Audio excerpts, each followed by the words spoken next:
I will start, since we have to be brief. I have already given all pertinent information and supporting documentation to the Senate Intelligence Committee and ARROW. They informed me that all of my information will be recorded for public record and shared with Congress. It is that important. In 2010, I was selected to go down to the South Pole Station in Antarctica for an entire year by Raytheon Polar Services as an employee of a third-party contractor for the National Science Foundation. I function in a dual-role capacity as a tradesman and a firefighter. My responsibilities required me to be more informed than most of my crew and offered me complete access to the facilities. What I learned from this unique experience needs to be shared with the entire world. The technology at the South Pole Station certainly can do what it is presented as its primary purposes, and unfortunately, much more. The IceCube neutrino detector is presented as a passive listening device for the purposes of the science as presented. But I'm going to skip right through the chase, folks. I have provided documentation that proves that the 5,160, what they call DOMs, that are embedded in the ice can actually transmit at 2,047 volts each. That gives us a long list of things to consider.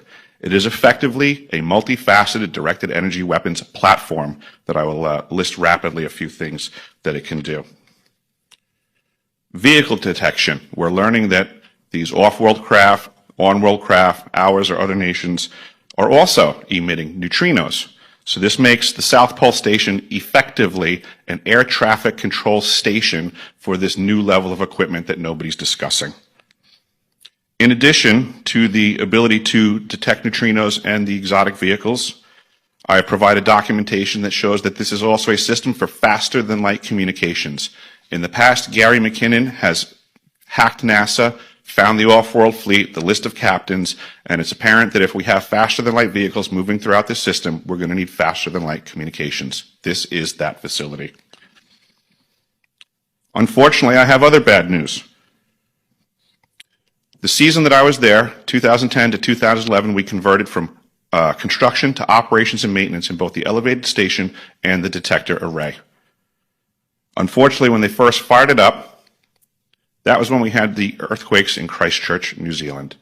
There was 2 incidental shots before they were able to target it correctly. This is an earthquake generating device as well. This is the weapons of war that we have to deal with now and what Raytheon's hiding. There's an ELF system at the South Pole Station that when I arrived, I was told it was off, dismantled, and completely defunct.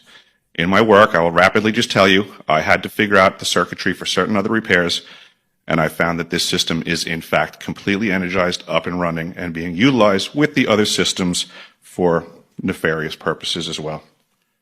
The Atmospheric Research Observatory is in what we call the clean air sector. I witnessed myself a very powerful green laser shooting out of the top of this facility into the cosmos. This, I believe, is a secondary form of long-range communications and or a defense system.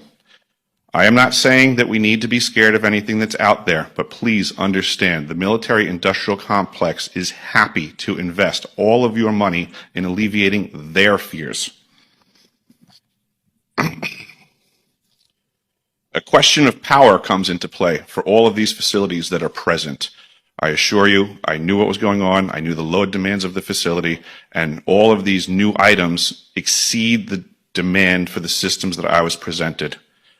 I am doing due diligence and research. I believe there is either a secondary power supply there that is either nuclear, that was there prior to the start of the Antarctic Treaty, which prohibits such things, and or that there is some sort of exotic power supply system there that just is not in the verbiage of the treaty, so it negates the responsibility to the parties involved.